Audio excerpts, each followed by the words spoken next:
Busquen sus Biblias, Segunda de Samuel, capítulo 6. Vamos a continuar con nuestra serie, Un Rey Mejor.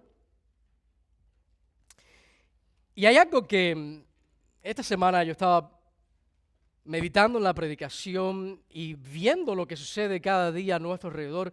Es cierto que vivimos en tiempos insólitos, tiempos donde suceden cosas que no deberían suceder, tiempos donde vemos injusticia.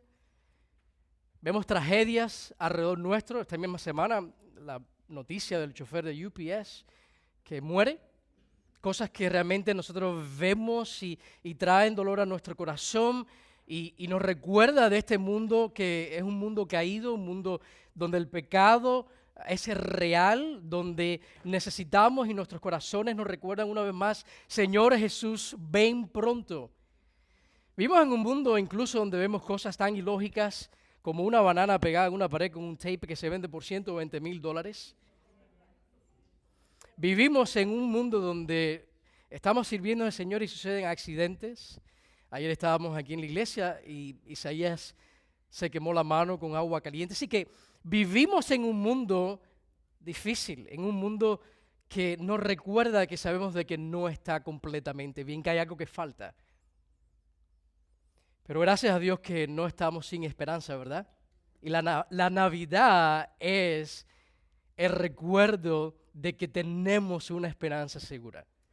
Tenemos esperanza en el Señor Jesucristo. Dile a tu vecino, tenemos esperanza. Y esa es la buena noticia. Y segunda de Samuel capítulo 6 vamos a ver esa esperanza, que la esperanza es el propio Dios. La esperanza es que Jesús, el Rey del universo, su presencia está en medio nuestro. La Navidad es Dios con nosotros. En Mateo 1:23 leemos que aquí la Virgen concebirá y dará a luz un hijo y le pondrán por nombre, ¿cuál es el nombre? Emmanuel. ¿Y qué significa Emmanuel? Dios con nosotros. Esas son buenas noticias, que Dios viene a rescatarnos. El capítulo 5 de Samuel, que lo vimos de segunda de Samuel, que vimos la semana anterior, nos recuerda de que este rey, vimos en la vida del rey David, que él llega y conquista a Jerusalén, la ciudad real, y vemos un paralelo en las Escrituras, porque un pueblo sin una ciudad no es un pueblo real, necesita una ciudad real. David, siendo rey sin una ciudad real, no era muy real que digamos. Y vemos en las Escrituras que lo más que puede hacer David es llevar humanamente el pueblo, conquistar y guiarlos hacia esta ciudad real, humana, terrenal, pero que tiene imperfecciones. Vemos cómo puede lucir la vida del pueblo de Dios en esta ciudad cuando las cosas están bien y yendo bien, pero sabemos de que ese no es el destino final. Igual que en nuestras vidas, en este mundo nosotros experimentamos la bondad de Dios. El salmista decía, hubiéramos desmayado si no viéramos en la tierra los vivientes el bien, los beneficios de ser parte del pueblo de Dios, pero sabemos de que aquí experimentamos momentos buenos y momentos oscuros, ¿no es cierto? Y eso nos recuerda de que este no es nuestro destino final, que vienen días donde el Rey del universo, este Rey mejor, va a guiar a su pueblo hacia esa ciudad celestial gloriosa, donde vamos a celebrar las bodas del Cordero, donde no habrá más injusticia, donde no sucederán más accidentes, donde no lloraremos más, donde estaremos con Él para siempre y por siempre en su presencia, adorándole a Él, y donde todas las cosas serán perfectas. Y vemos la historia de segunda de Samuel que nos recuerda, que nos apunta. Segunda de Timoteo 3:16 dice que toda la Escritura es inspirada por Dios y es útil para enseñarnos el plan de Dios, para que nosotros comprendamos qué está haciendo Dios, para que podamos comprender el carácter de Dios, cómo relacionarnos con Él, cómo nosotros vivir ahora siendo parte del pueblo de Dios. Pero también las Escrituras nos enseñan que es inspirada por Dios, también nos reprenden, nos corrigen, nos enseñan aquellas cosas que necesitan ser santificadas. y nos instruyen, así que nos corrigen, nos enseñan también a cómo corregir esas cosas y cómo mantenernos en el camino. Así que el capítulo 5, y usted seguro todavía se sigue preguntando por qué estamos en 2 de Samuel para la Navidad, y es porque toda la Escritura es inspirada por Dios. Para poder entender la Navidad tenemos que entender el trasfondo, porque era necesario que el Cristo tenía que venir. Porque era necesario que Dios tomara humanidad, que naciera en un pesebre, que viviera entre nosotros, que muriera en una cruz, que fuera sepultado y que resucitara al tercer día y ascendiera a los cielos. Es importante. Y esta es la historia de la Navidad detrás del telón. Y esa es mi intención, que a medida que caminamos por 2 de Samuel, cuando llegue el 22 de diciembre, que es el domingo que vamos a estar celebrando el servicio de Navidad, y es donde vamos a estar viendo ese día más bien el recuento del nacimiento, que nosotros podamos decir, sí Señor, sí, por eso tenías que nacer, por eso tenías que venir. Viendo cómo todas estas promesas de una ciudad mejor. En el capítulo 6 vamos a ver ahora que una ciudad real no es muy real si la presencia de Dios no está. Y lo que va a hacer David en el capítulo 6 es, bueno, tenemos la ciudad real, necesitamos la presencia de Dios. Y vamos a ver en este capítulo David trayendo el arca de Dios que representa la presencia de Dios, llevándola ahora a Jerusalén. Porque el arca era el punto de enfoque o era el foco de la adoración del pueblo de Israel. Y vamos a ver eso en el capítulo 6. Pero vamos a ver que el arca solamente representa la presencia de Dios. Es un símbolo que le recuerda al pueblo de Israel quién es ese Dios, que es un Dios santo, cómo Él debe ser tratado, cómo Él debe ser adorado, cómo debe ser nuestra adoración hacia Él. Pero es lo más que David puede hacer, traer algo que representa la presencia de Dios. Pero vemos a Jesús, que Jesús es la misma presencia de Dios. Por eso es que es un rey mejor. David solamente podía traer algo que representaba a Dios. Pero Cristo, la Navidad es Dios mismo, su presencia, Él en medio de nosotros y en nosotros. Así que nos recuerda eso, que la Navidad es Dios en nosotros, Dios con nosotros. Vamos a ver los primeros 10 versículos. Vamos a leer 2 de Samuel capítulo 6. Volvió David a reunir a todos los hombres escogidos de Israel, 30,000, y aquí se refiere a hombres de guerra. Estamos hablando parte del ejército de David. Y vamos a ver en este capítulo que esto no es una buena idea. Vamos a ver que en realidad David está haciendo algo que en la superficie parece algo bueno, pero detrás la motivación de David no es pura. Es algo bueno que él traiga el arca de Dios de donde estaba a la ciudad real, pero vamos a ver en este recuento de que su motivación no era 100% pura, que él estaba buscando exaltarse. Que la manera que él estaba llevando a cabo todo este proceso de trasladar el arca de un lugar a otro, más bien lo estaba haciendo con el propósito de él lucir como este rey conquistador que ha conquistado la ciudad real, que ha unificado a toda la nación y que ahora miren lo que está haciendo este rey, llevando el arca a Jerusalén. Y David se levantó, dice el versículo 2, y fue con todo el pueblo que estaba con él a Baala de Judá para hacer subir desde allí el arca de Dios, la cual es llamada por el nombre del Señor de los ejércitos, que está sobre los querubines. Pusieron el arca de Dios sobre un carro nuevo para que la pudieran llevar de la casa de Abinadab, que estaba en la colina. Usa y Ahío, hijos de Abinadab, guiaban el carro nuevo. Y lo llevaron con el arca de Dios de la casa de Abinadab, que estaba en la colina, y Ahío iba delante del arca. David y toda la casa de Israel se regocijaban delante del Señor con toda clase de instrumentos hechos de madera de abeto y con liras, arpas, panderos, castañuelas y címbalos. Pero cuando llegaron a la era de Nacón, Usa extendió la mano hacia el arca de Dios y la sostuvo porque los bueyes casi la volcaron. Versículo 7. Y se encendió la ira del Señor contra Usa y Dios lo hiró allí por su irreverencia y allí murió junto al arca de Dios. Entonces David se enojó porque el Señor había estallado en ira contra Usa y llamó a aquel lugar Pérez Usa. Así que usted, si es apellido Pérez, es famoso.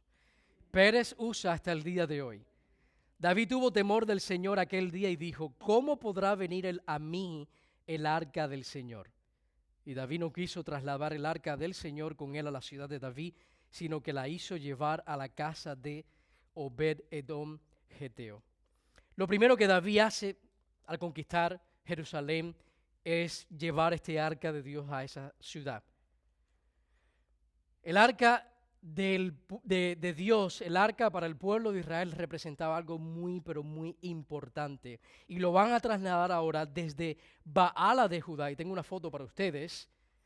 Baala de Judá está aproximadamente unas 8 millas al este de Jerusalén. Y lo van a llevar de ahí, 8 millas, hacia la ciudad de David, la ciudad real. Así que lo van a hacer subir, como Jerusalén quedaba a más altura de las otras ciudades, por eso usted ve el término en la palabra de Dios que van a subir a Jerusalén, porque quedaba en una colina. Y fíjense que este arca, el arca de Dios, la cual es llamada por el nombre, una referencia al nombre de Dios que vemos en el Antiguo Testamento. Dios es conocido por diferentes nombres, pero en particular el Antiguo Testamento usa mucho el nombre de Jehová, que otras traducciones lo traducen como Señor.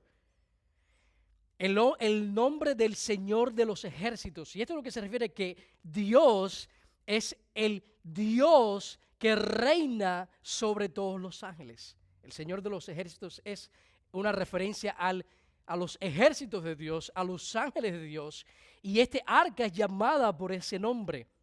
Y dice que el Señor está por encima de los querubines, está sentado, dicen otras traducciones, sobre los querubines.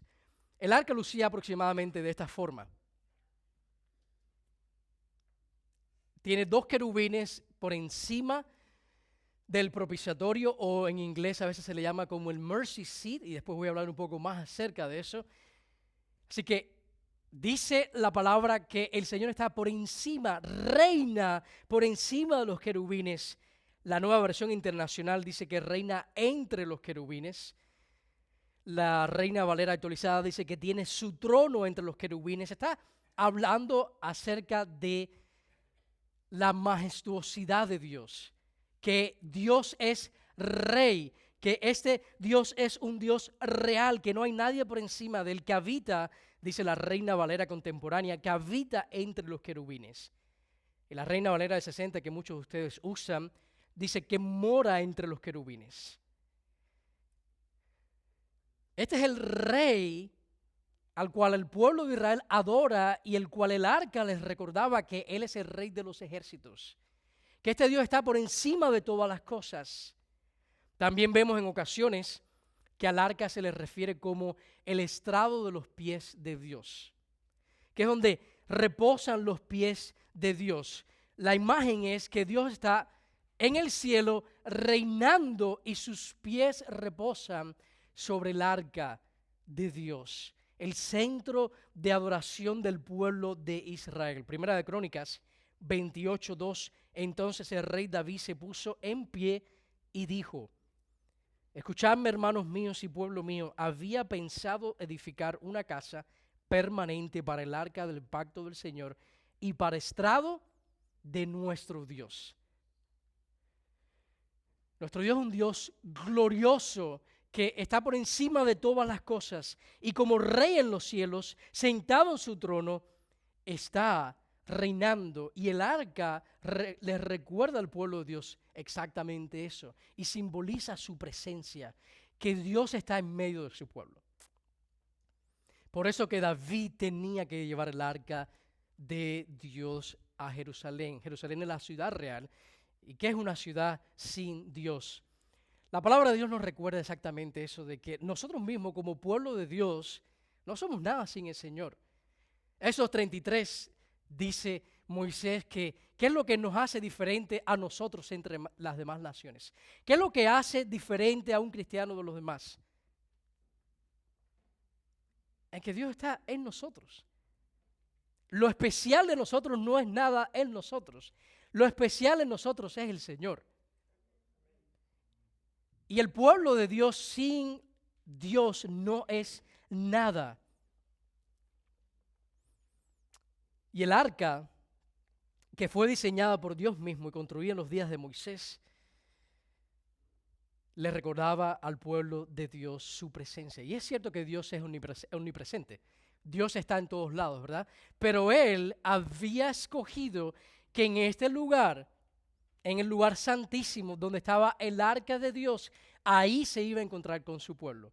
Ahí iba a manifestar la presencia de Dios, su presencia de una manera especial. Lo mismo hace con el cristiano. Dios está en todas partes, pero en la iglesia se manifiesta a Dios de una manera que no se manifiesta igual en otros lugares. Cuando la iglesia está reunida, por eso la importancia de estar juntos, porque como piedras vivas constituimos el templo de Dios. Constituimos el cuerpo de Dios. Y por eso es importante nosotros estar juntos. La Navidad es Dios ajuntando a su pueblo, viniendo a buscar y rescatar lo que se había perdido. Y el arca de Dios nos recuerda de que Él escogió manifestarse a su pueblo allí, de una manera especial, donde Dios iba a residir, en el lugar santísimo. Ahora, en el arca habían tres cosas.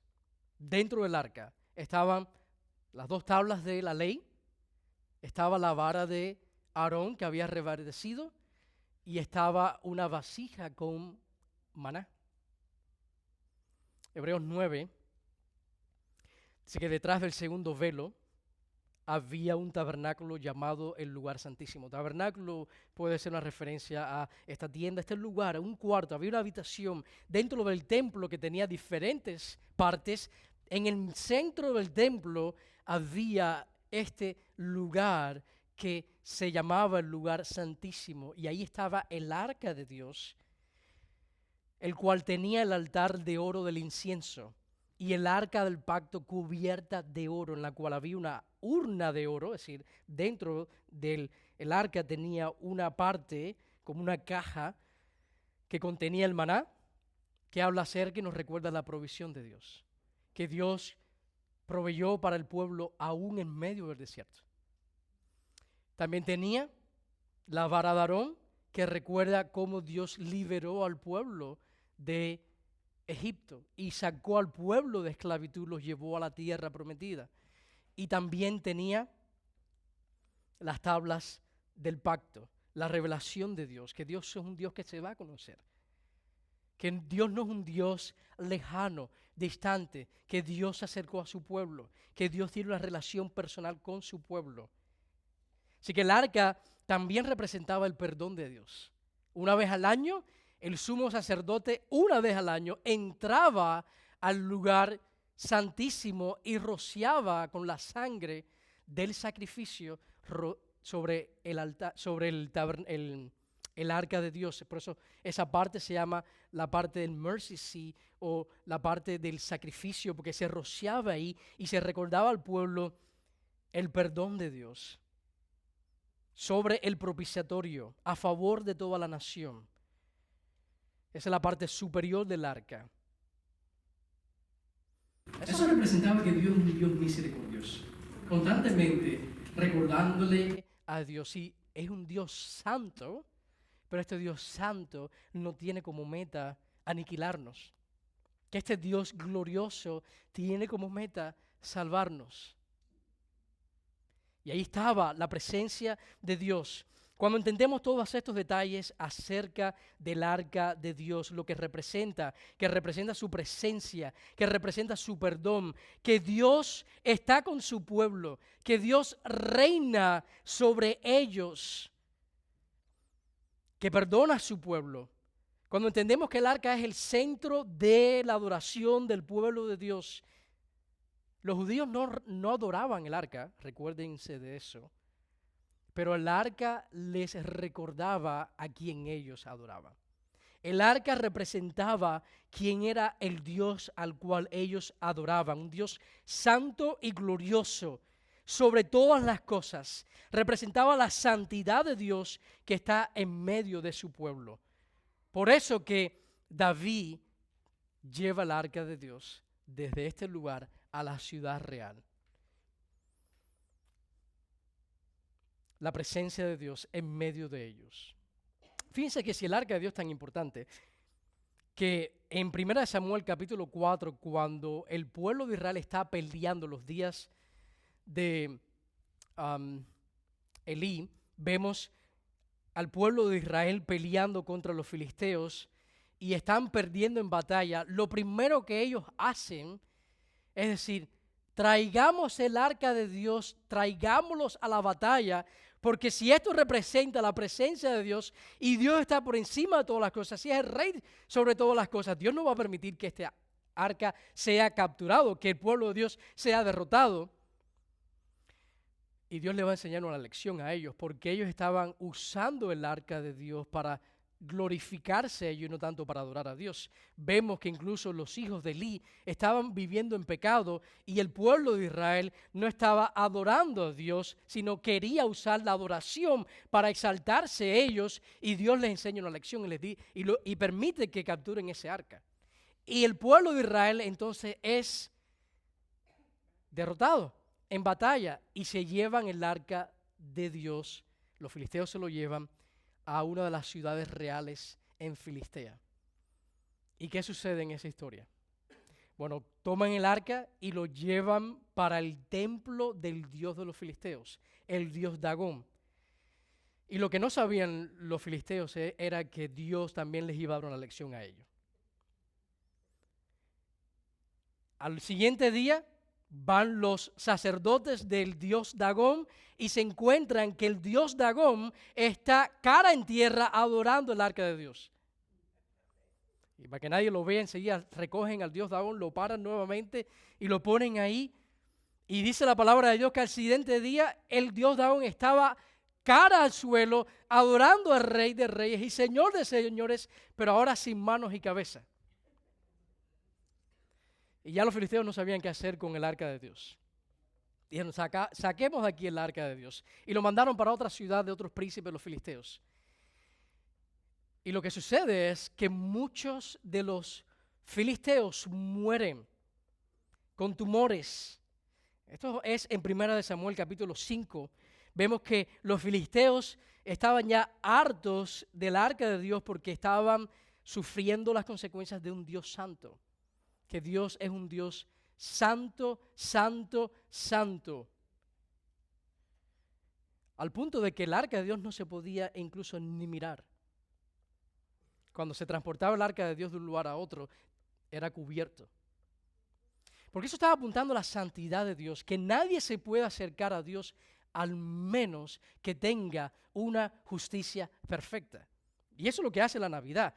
La Navidad viene el Cristo a vivir una vida perfecta y su justicia perfecta es imputada a su pueblo. Por eso es que nosotros podemos acercarnos a Dios, porque tenemos la justicia de Cristo en nosotros. Y el arca en el Antiguo Testamento recordaba esa santidad de Dios, que nadie se podía acercar a Dios al menos que fuera a través de un sacrificio. Por eso que se hacían sacrificios y por eso que una vez al año se entraba al lugar santísimo a derramar sangre. ¿Cuál es la paga del pecado? La muerte. Sin derramamiento de sangre no hay perdón, pero vemos que la sangre de toros y los sacrificios no era un sacrificio perfecto, que no quitaba el pecado porque tenía que hacerse continuamente. Y eso es el libro de Hebreos. El libro Hebreos nos recuerda eso, que Cristo es el sacrificio mejor. Y el arca de Dios aquí en el Antiguo Testamento nos recuerda eso, la santidad de Dios, la presencia de Dios.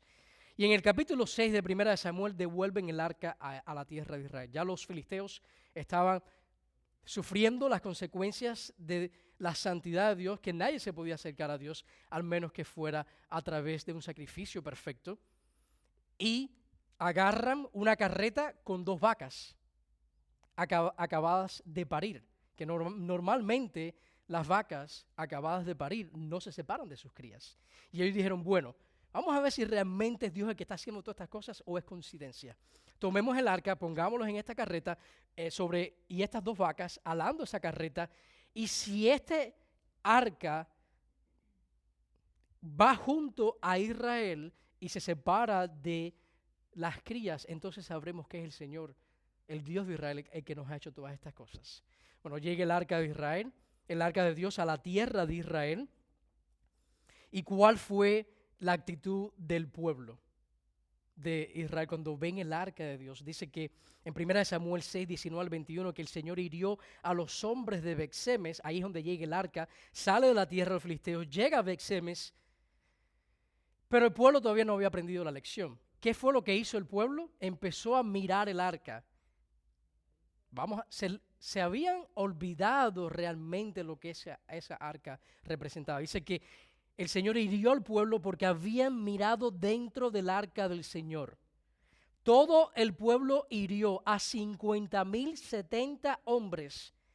Y el pueblo lloró porque el Señor había herido al pueblo con gran mortandad. Y los hombres de Bet-Semes dijeron, ¿quién puede estar delante del Señor? Escuche esta frase, este Dios santo. Este Dios santo. ¿Y qué hizo las personas de Bet-Semes? Dijimos, saquemos el arca de aquí. Dice que, ¿quién subirá al alejarse de nosotros? Y enviaron mensajeros a los habitantes de Kirián Jearim diciendo, los filisteos han devuelto el arca del Señor, descender y subirla con vosotros. Note que el arca termina en Kirián Jearim. Y ahí llegamos nosotros al capítulo 6.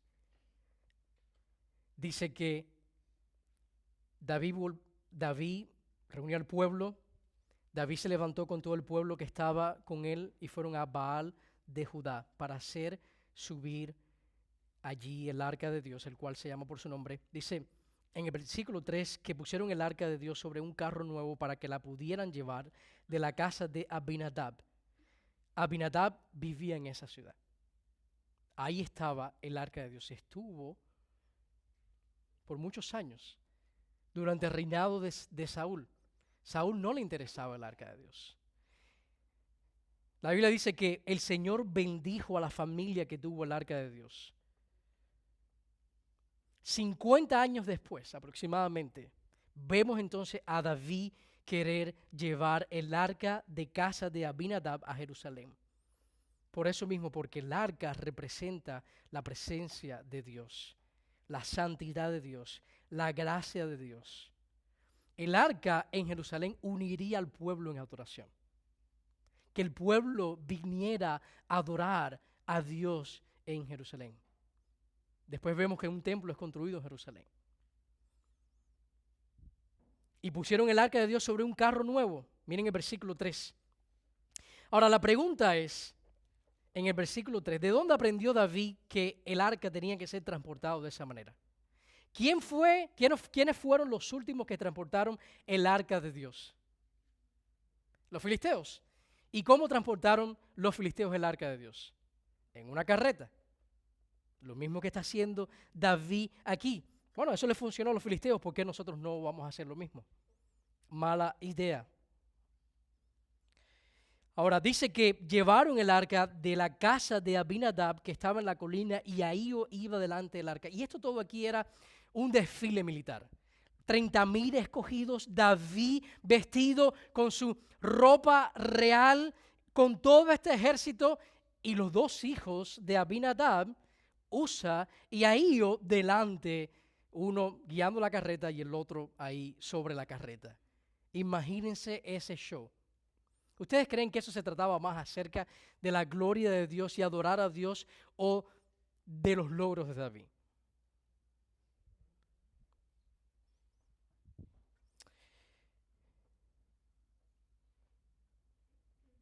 Ellos no consultaron al Señor.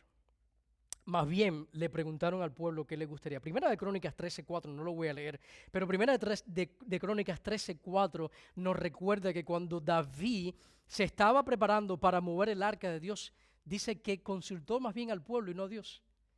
¿Cuál debe ser la manera? ¿Cómo puede lucir mejor que nosotros movamos el arca de Dios? Miren el versículo 6.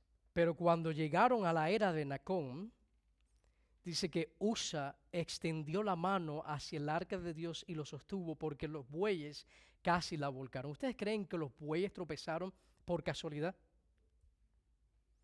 Aquí vemos la soberanía de Dios, recordándole al pueblo, llevando al pueblo nuevamente, les va a enseñar una lección acerca de la presencia de Dios, de la santidad de Dios, de que Dios ha llamado un pueblo para sí, pero este Dios es un Dios santo.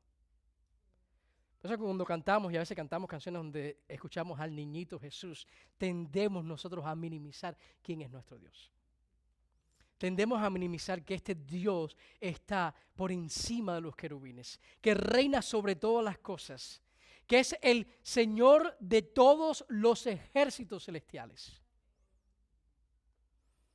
Y nadie se interesó por preguntar a cómo Dios quiere que Él sea tratado. Y esto es parte de la adoración, cómo nosotros debemos adorar a Dios. Dios había revelado, les había dado un capítulo completo en el Antiguo Testamento de instrucciones para saber cómo el arca debía ser tratado, cómo el arca debía ser movido de un lugar a otro. En Números 4, versículo 15 dice, cuando Aarón, que de él viene la descendencia de los levitas y de los sacerdotes, dice, cuando Aarón y sus hijos hayan terminado de cubrir los objetos sagrados, tenían que cubrir todo el arca, los objetos sagrados y todos los utensilios del santuario. Cuando el campamento esté para trasladarse, vendrán después los hijos de Coat, dice Números 4:15, para transportarlos, pero que no toquen. Parece que Usa pensaba que él era más santo que el suelo donde el arca iba a caer, ¿verdad? Dijo que no toque el piso, es mejor que me toque a mí. Pero que no toquen los objetos sagrados, pues morirían. ¿Ustedes creen que Dios había sido claro? El arca tenía que ser trasladado por los levitas, pero el arca en particular tenía que ser trasladado por una familia entre los levitas y no podía ser tocado en ninguna manera. Miren esta foto del arca. El arca tenía que ser transportado con unas varas de oros. El arca tenía unas argollas donde esas varas se introducían y estos levitas, sin tocar el arca ya cubierto, tenían que entonces transportar el arca y normalmente lo hacían mirando hacia la dirección opuesta. Porque Dios lo que le está enseñando es acerca de su carácter. A través de estas cosas, el Antiguo Testamento nos enseña el carácter de Dios, nos apunta a quién es el Dios que adoramos, que es un Dios santo, que nosotros no podemos acercarnos y tener una relación con Dios al menos que Él lidie con nuestro pecado. Nadie pudiera estar en la presencia de Dios al menos que a través de Jesucristo sea empoderado y sea equipado para poder estar en presencia de su santidad. Y dice que Dios lo hirió allí por su irreverencia. Versículo 7. Yo creo que cuando no le damos la importancia a lo que Dios ya claramente ha dicho acerca de Él, es cuando nosotros experimentamos cosas como esta. Cosas que Dios se le ha comunicado. Y si hay algo que aprendemos acerca de la presencia de Dios, cuando vemos al Cristo entrar en el mundo, si hay algo que aprendemos acerca de su presencia, cuando Él viene y habita en nosotros, que este Dios es un Dios santo. Su presencia es mejor que el arca, definitivamente. El arca solamente representaba no representaba a Dios, representaba la presencia de Dios, su santidad. Pero Cristo es la santidad de Dios en nosotros. Por eso que su presencia es mejor y su presencia es santidad. Y escriba eso, por favor. Su presencia es santidad. El pasaje de esta tarde debería producir en nosotros, debería sacudirnos, producir en nosotros una alerta y recordarnos a nosotros que el Dios que adoramos es un Dios santo. Nosotros asistimos a la iglesia, a veces cantamos canciones, digo a veces porque a veces no cantamos porque algunas canciones no nos gustan y tendemos a tener nuestras preferencias personales. Venimos a la iglesia, cantamos 2 o 3 canciones y nos vamos a la casa pensando de que ya le hemos adorado a Él, que ya hemos cumplido con Dios. Y tratamos a Dios sin reverencia. Y el arca nos enseña mucho sobre el carácter de Dios, sobre el plan de Dios. Que Dios se iba a relacionar con su pueblo, pero se iba a relacionar de una manera especial. Que iba a estar en medio de su pueblo. Y que iba a venir y habitar en su pueblo. Ojee al capítulo 7 por un momento. Y en el versículo 13 del capítulo 7, aprendemos que David le está haciendo una promesa a Dios, diciéndole que él iba a edificar ahora una casa para este arca. Como que él iba a edificar un lugar para que este arca estuviera ahí presente. Y Dios le explica a él que él es el que le va a construir una casa a él. En el sentido, lo que Dios le está dejando saber a David es que no va a ser la descendencia humana de David lo que iba a lograr que la presencia de Dios estuviera en una manera tangible en su pueblo. Aquel que iba a llevar a cabo todas las promesas a David, todas las promesas al pueblo de Dios, en la cual toda la descendencia, las naciones de la tierra iba a ser bendecida, iba a ser porque Dios mismo iba a llevar a cabo eso. Y el arca nos enseña mucho acerca del carácter de este Dios. Que Dios es un Dios específico en cómo debe ser tratado, cómo transportar el arca. Si tú lees ese capítulo 6, la redacción nuestra cuando leemos el capítulo 6 pudiera parecer que este Dios es un poco exagerado, ¿verdad? Que la muerte de Usa es injustamente. Que solo tocó el arca. Tú piensas y dices, bueno, trataron de evitar que el arca cayera en el suelo. Pero Dios ya les había recordado a ellos, a través de su ley, dado al pueblo, que ellos conocían. Está bien que los filisteos trataran el arca de una manera irreverente, pero el pueblo de Dios que meditaba, ellos tenían sus devocionales en Números capítulo 4, versículo 15.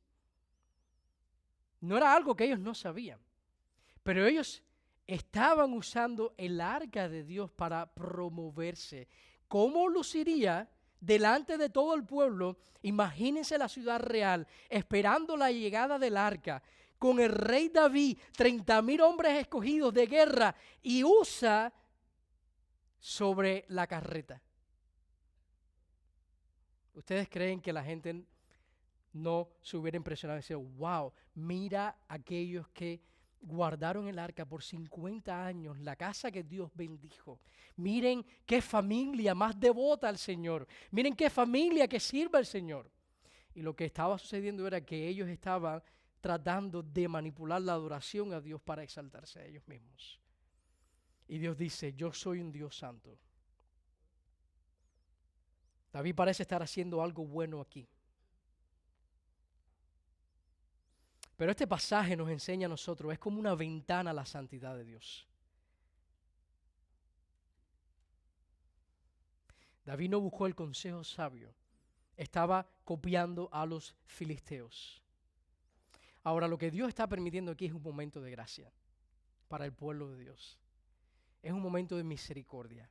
El pueblo de Dios se había desviado de su adoración, al punto de que cuando ellos tenían un momento especial, ese era un momento especial, iglesia. Un momento para adorar a Dios, un momento de alegría, realmente era un momento de jubileo. Se estaba llevando el arca a la ciudad real. Era un momento para celebrar. Pero ellos habían perdido de vista lo más importante, que la adoración no se trata acerca de nosotros, que nosotros debemos acercarnos a Dios como Él ha establecido. Por eso nadie puede llegar al cielo si no es a través de Jesús. Por eso que nadie puede tener una relación con Dios si no es a través de la fe en Cristo como Señor y Salvador. Que no es a nuestra manera. Que la Navidad nos recuerda de que Cristo está cumpliendo la voluntad de Dios. Y ellos no buscaron, no fueron a la palabra, Señor, ¿cómo tú quieres que nosotros te adoremos a ti? ¿Cómo dice tu palabra? ¿Cómo debe ser mi vida? ¿Qué dice del carácter de Dios? Y aquí la importancia de la palabra de Dios. Aquí la importancia que las tablas que estaban dentro del arca les recordaba al pueblo de Dios que Dios se había revelado, se había dado a conocer y había dado instrucciones específicas de cómo debíamos nosotros relacionarnos a Él. Por eso que este momento aquí es un momento de gracia. Porque Dios conoce los corazones, Dios conocía a su pueblo, la nación estaba distraída. No estaban siendo fieles a Dios, estaban copiando a los filisteos para adorar a Dios. Eso es una tragedia. Eso es cuando el pueblo de Dios quiere adorar a Dios a su manera. Cuando nosotros pensamos que la manera del mundo es la mejor manera. Y ellos aquí están siendo seducidos por las costumbres de los pueblos vecinos. Estaban adorando a otros dioses. Al punto de que el rey anterior había consultado una bruja. Segunda de Samuel capítulo 1 nos enseña que David, mejor dicho, Saúl llega al punto de consultar a un medium. Así estaba la adoración en el pueblo de Israel. Así estaba la adoración en medio del pueblo de Dios. Y lo primero que Dios hace para rescatarlos de su falsa adoración es mostrarles su santidad. Aquí el rey David había sido coronado como rey, pero estaba muy contento por ser un polígamo. ¿No leímos en el capítulo 5 que David tenía muchas mujeres? Y no lo vemos ahí arrepentirse. Estaba abiertamente desobedeciendo a Dios. Y este pasaje aquí vemos a Dios llamando a su pueblo a una adoración genuina. La santidad de Dios es nuestra esperanza. La santidad de Dios nos rescata. Porque un Dios santo es un Dios que toma el pecado en serio. Si Dios no tomara el pecado en serio, nosotros estuviéramos perdidos. Nosotros estuviéramos perdidos en nuestros delitos y pecados. Pero en su santidad, Dios es movido a rescatarnos. La Navidad nos recuerda eso, de que Él viene para rescatarnos porque somos pecadores, porque el pueblo al cual Él está rescatando es un pueblo pecador. Y Él viene y nos rescata en su celo, por su ley. Es en sí gracia. Que Dios ame su ley es gracia. Que su ley sea santa y buena, eso es gracia. Porque eso evita que yo muera en mis pecados. Si Dios no le importara nuestros pecados, Él no hubiera venido. Si Dios no fuera un Dios santo, Él no hubiera lidiado con nuestros pecados. Y la muerte de Usa es un recordatorio de otro que iba a venir después, a morir por la santidad de Dios, a morir porque Dios es un Dios santo. Y el pecado requiere que el pecado sea castigado. La santidad de Dios lidia con el pecado.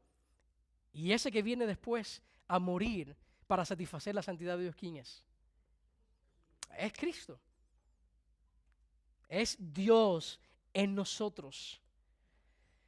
Yo necesito que Dios sea santo, santo, santo. Tú y yo necesitamos que Dios sea santo, santo, santo. ¿Por qué? Porque en ocasiones nosotros somos egoístas. En ocasiones nosotros somos impacientes. En ocasiones nosotros podemos ser crueles. En ocasiones nosotros podemos ser pocos compasivos. Podemos ser orgullosos. Pero Dios nos rescata. Decía Paul Tripp que el mayor problema que tú enfrentas en esta vida está dentro de ti, no fuera de ti. Y el capítulo 6 de 2 de Samuel nos recuerda que este Dios que viene en Navidad es un Dios santo que va a lidiar con el problema más grande que nosotros tenemos, que somos nosotros mismos, que es nuestro propio pecado. Y Él viene a rescatarnos, viene a limpiarnos de toda maldad. Que son buenas noticias, iglesia. La santidad de Dios son buenas noticias, que Dios no nos va a dejar como estamos. Que la muerte física que vamos a experimentar no se va a convertir en muerte eterna. Necesitamos la santidad de Dios porque nosotros tendemos a querer ser los reyes sobre nuestras vidas. ¿No es cierto que a veces tendemos a decir, yo quiero hacer mi propia vida? Yo quiero forjar mi propio destino. Déjame tomar mis propias decisiones. Yo quiero salirme con las mías. Eso está ahí, en nuestro corazón. Pero gracias a este Dios, a este Rey mejor, que es un Rey santo, es un Rey mejor porque el arca solamente lo que más podía darnos era un simbolismo de su presencia. Pero este Rey mejor ahora está en ti. Está en ti. Su santidad está en ti. Produciendo en ti justicia. En la práctica. La santidad de Dios marchó hacia la cruz. En Cristo Jesús para rescatarnos. En la cruz nosotros vemos la santidad de Dios y la gracia de Dios, que se manifiestan ahí para nuestro bienestar. Porque la santidad lidia con el pecado y la gracia de Dios nos recuerda que este Dios, así como la sangre era rociada sobre el propiciatorio, que es un Dios perdonador, que es un Dios que nos rescata, que nos salva, que la gracia demanda que se haga un sacrificio. Y Dios hizo eso en la cruz. El pecado fue castigado y la gracia concedida. En la serie que hemos estado mirando de Jesucristo Basta, en Juan capítulo 1, vemos que se manifiesta la gracia de Dios. En el versículo 14 aprendemos de que vemos la gracia de Dios y el Verbo se hizo carne y habitó entre nosotros y vimos ahí su gloria, llena de gracia y verdad. En Cristo Jesús. Su presencia en el pueblo de Dios hace que nosotros estemos siendo santificados. En el momento que nosotros nos encontramos en Cristo Jesús, por gracia a través de la fe, Dios comienza una obra en nosotros. Dios comienza una obra que dice que va a ser completada en gloria. Ahora hay un proceso de santificación en nosotros. La presencia de Dios hace eso, porque la Navidad es Dios con nosotros. El Antiguo Testamento nos recuerda lo que iba a suceder. El Nuevo Testamento nos enseña cómo eso está siendo cumplido. Cómo Cristo viene y hace que nosotros podamos estar en la presencia de Dios continuamente. Dios es un Dios santo, santo, santo. ¿Tú quisieras servir a un Dios que comprometiera su santidad? ¿Tú quisieras servir a un Dios que permite que el pecado reine en tu vida? Mira el versículo 8. Dice que David se enojó porque el Señor había estallado en ira contra Usa y llamó a aquel lugar Pérez Usa hasta el día de hoy. David está enojado. David está enojado con Dios, al punto de que no quiso llevar el arca de Dios a Jerusalén. Lo mandó para la casa de Obed-Edom. Hay momentos en nuestras vidas donde nosotros nos pasamos de las rayas con Dios y Dios nos disciplina y llamamos a Dios injusto. Nos enojamos con Dios. Hacemos lo mismo que David está haciendo aquí, tomamos la misma actitud. Y no vemos que Dios está teniendo un momento de gracia con nosotros. le llamamos injusto, cuando en realidad Dios está siendo sabio, Dios está siendo amoroso, Dios está siendo santo, está actuando como el Padre que Él prometió ser.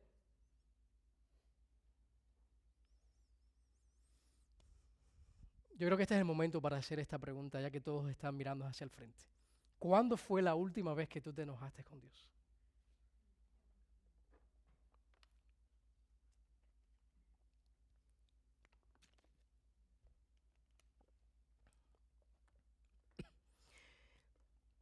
La presencia de Dios en nosotros saca a la luz todas aquellas cosas que Dios tiene que lidiar con nuestro corazón.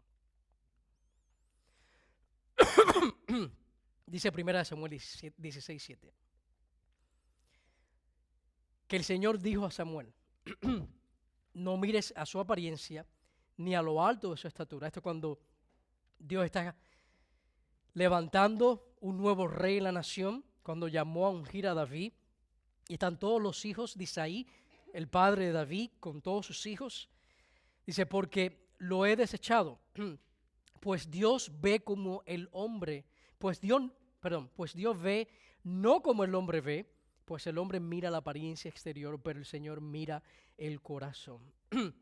Y lo que está sucediendo en 2 de Samuel es que en la superficie todo parece bien, todo parece que está normal, que esto se está haciendo para exaltar a Dios, cuando en realidad todo lo que está tomando aquí es un desfile militar que está buscando más bien resaltar a David y a la casa de Usa y no a Dios. Y si hay algo que hace la presencia de Dios en nuestras vidas es que santifica todas esas cosas. Nosotros podemos estar aquí adorando al Señor con las manos levantadas y no hay algo físico, no hay un bombillo que se enciende sobre sus cabezas cuando la persona está genuinamente adorando a Dios. Es algo que toma lugar ¿dónde?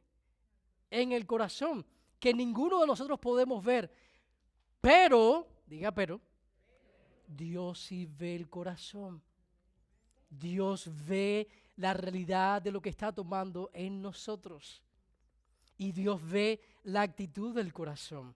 Dios ve por qué tú levantas las manos. Dios ve por qué tú sonríes. Dios ve por qué tú le dices a otra persona, qué gusto me da verte, cuando a veces no realmente lo sientes. Dios ve la actitud de nuestro corazón. Y la santidad de Dios produce en nosotros santificación para que le adoremos en espíritu y en verdad. Este incidente aquí estaba exponiendo la motivación de David. Porque en ninguna parte de las Escrituras dice que para mover el arco tú tienes que buscar a los 30,000 escogidos de tu ejército.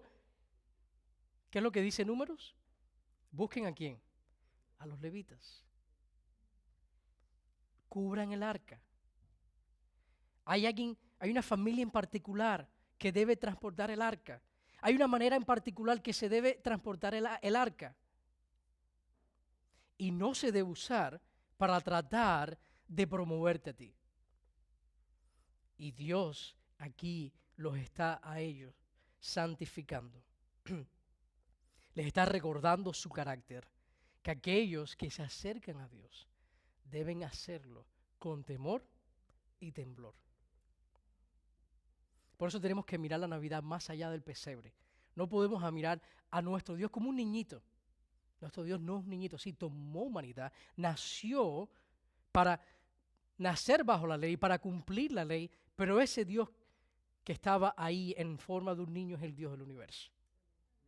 Y algo que parecía indefenso, ahí, desde el pesebre, estaba reinando en el universo. Con sus pies sobre la tierra como el estrado de sus pies. Y Dios ve el corazón. Y Dios ve el corazón de David y de Usa y todos los que estaban ahí. Y Dios ahora trata con ellos. Ahora, hay algo que hay que decir en cuanto a la iglesia, porque estamos de este lado de la cruz. Dios está en nosotros. Y uno dijera, bueno, entonces nadie puede servir a Dios porque nadie sirve a Dios con una motivación 100% pura. No hay nadie que sirva a Dios con una motivación 100% pura. Porque nuestros corazones están manchados por la presencia del pecado. ¿Sí o no? Si yo tomara un vaso de agua filtrada, limpia, de manantial, y le pusiera una gota de veneno. Mira, tómate esta agua. Es completamente pura, solamente tiene una gotica de veneno. ¿Tú te tomaras ese vaso de agua? Y de la misma manera, nuestros corazones, por muy pequeño que sea la presencia del pecado en nosotros, no tenemos un corazón completamente puro. Nadie sirve a Dios completamente con un corazón puro. Ahora la pregunta es, bueno, si nadie tiene una motivación completamente pura, nosotros deberíamos congelarnos, déjenme no servir a Dios, no vaya a ser que me pase lo mismo que le pasó a Usa. Y este Dios del Antiguo Testamento es el mismo Dios del Nuevo Testamento. Si tú vas a Hechos 5, ¿qué le sucedió a Ananías y Zafira? Murieron también por mentir al Espíritu Santo, usando la adoración para autopromoverse, lo mismo que estaba haciendo ahí David y Usa. Ellos vendieron, dice que un campo, y llegaron a la iglesia y dijeron, hemos dado una ofrenda de este tamaño.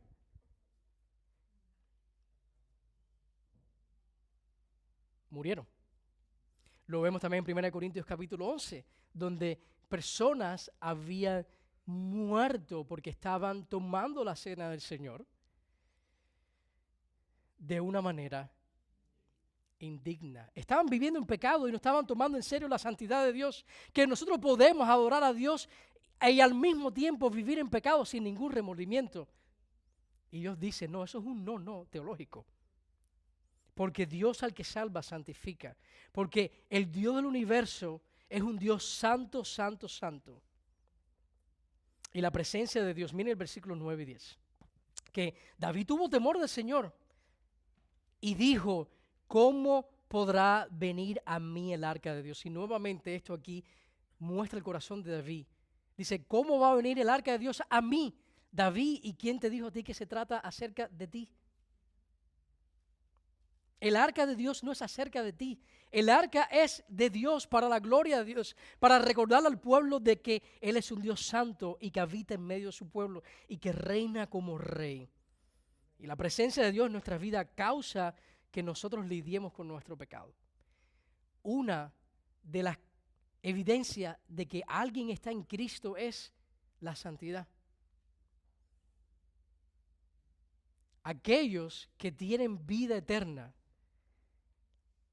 luchan contra el pecado. Le hacen frente al pecado, batallan con el pecado.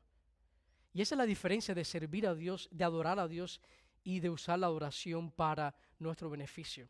Adoramos a Dios cuando sí, es verdad, somos pecadores, pero ¿sabes qué? No estoy viviendo en pecado. Estoy lidiando con el pecado, estoy haciendo frente al pecado, estoy batallando contra el pecado. Es imposible estar en comunión con Dios y no ser cambiado por Él. Todo el que experimenta a Dios quiere más de Dios. Dice Salmo 63:1, oh Dios, tú eres mi Dios, te buscaré con afán. Mi alma tiene sed de ti. Mi carne te anhela cual tierra seca y árida donde no hay agua. Decía el salmista, yo no puedo vivir sin Dios, yo necesito Dios. No es cierto que a veces escuchamos a las personas que no son cristianas decir, bueno, yo no voy a la iglesia porque la iglesia está llena de hipócritas. No me gustan los hipócritas. Bueno, déjenme decirle algo, a Dios tampoco le gustan los hipócritas. Y por eso Dios trata con su pueblo. Dios santifica al cristiano. Dios hace que el cristiano ahora, por la justicia de Dios que está en él, en Cristo Jesús, ahora esa justicia se vea al lidiar nosotros con nuestro pecado. Y la santidad de Dios en nosotros, gracias a la venida del Rey del Universo a este mundo, es que tú puedes no solamente tener perdón por tus pecados, sino que también puedes tener una justicia perfecta, produciendo en ti una vida diferente. La vida de Cristo en uno se ve en esa justicia que ha sido imputada y que está produciendo ahora el querer como el hacer por su buena voluntad, que antes no estaba ahí. Cuando usted no era cristiano, a usted no le importaba la iglesia. Cuando usted no era cristiano, a usted no le importaba la palabra de Dios. A usted no le importaba si cambiaba o no cambiaba. A usted no le importaba si esa relación estaba rota o no estaba rota. A usted no le importaba si había en tu corazón resentimiento. Pero en Cristo Jesús, el Dios del universo, viniendo a este mundo y su presencia en nosotros, a través de la fe en Él, produce en nosotros santidad. Ahora, ¿cómo nosotros podemos servir a un Dios santo cuando todavía hay pecado en uno? Hay que batallar contra el pecado. Y déjenme darle varias cosas prácticas para terminar en cuanto a cómo nosotros batallamos con el pecado. Lo primero que hay que hacer es reconocer el pecado.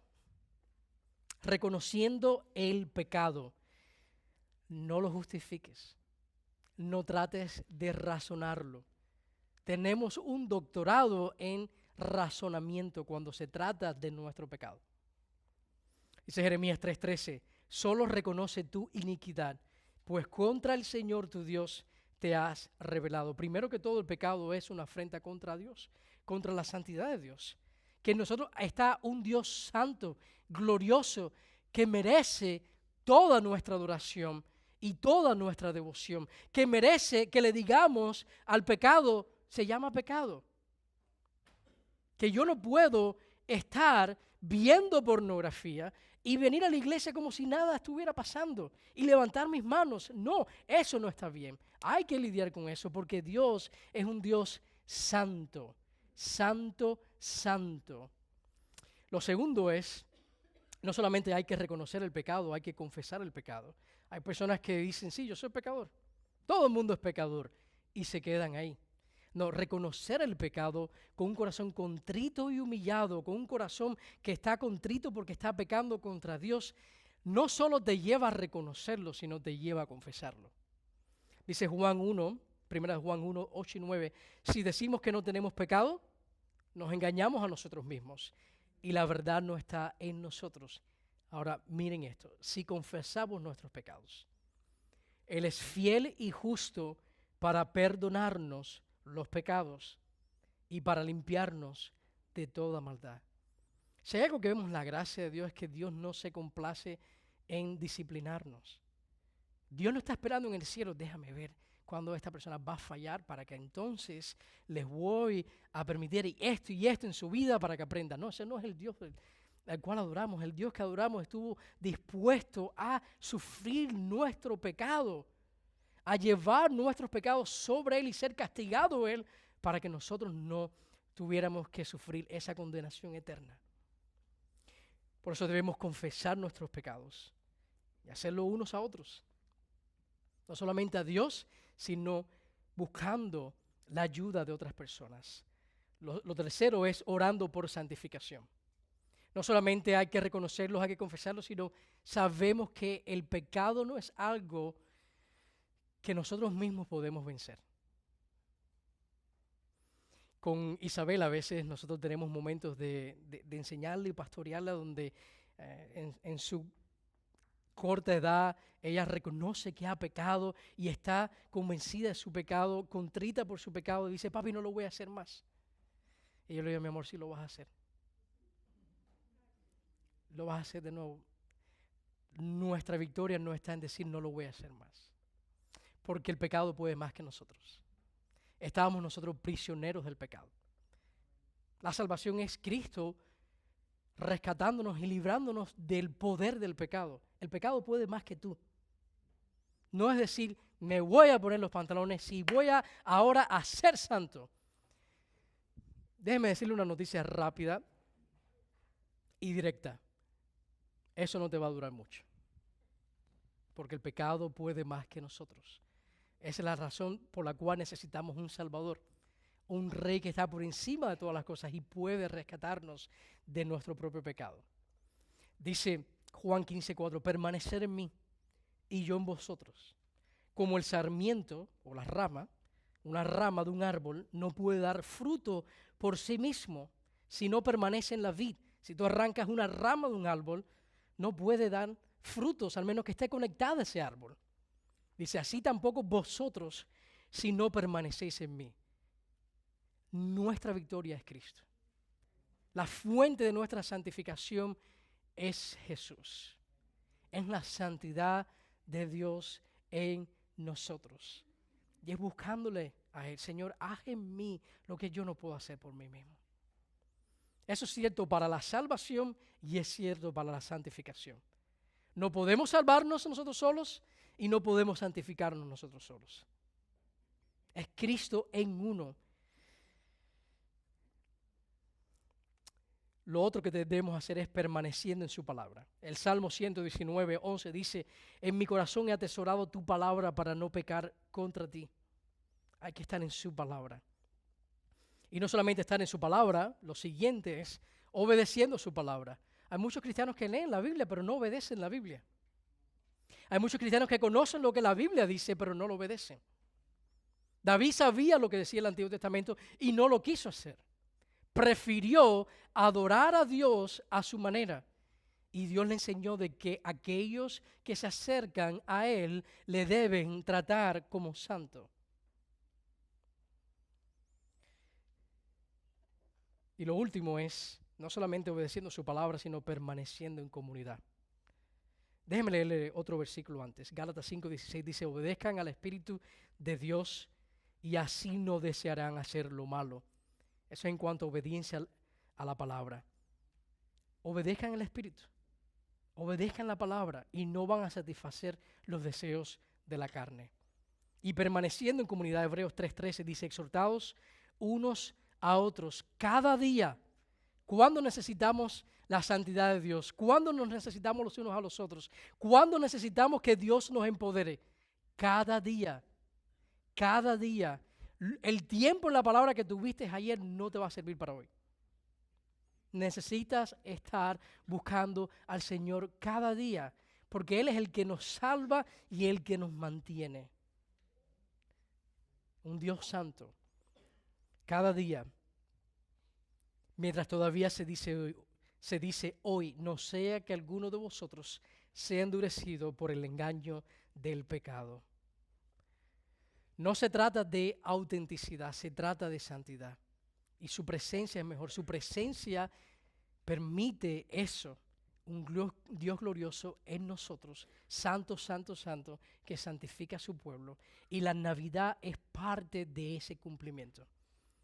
Lo vemos en 2 Samuel simbolizado, lo vemos en la Navidad encarnado y lo vemos ahora en la era de la iglesia. Vemos al Cristo, al Dios del universo en nosotros, llevándonos ahora, nos va a llevar a esta ciudad celestial, donde la presencia de Dios va a ser Él en medio de nosotros.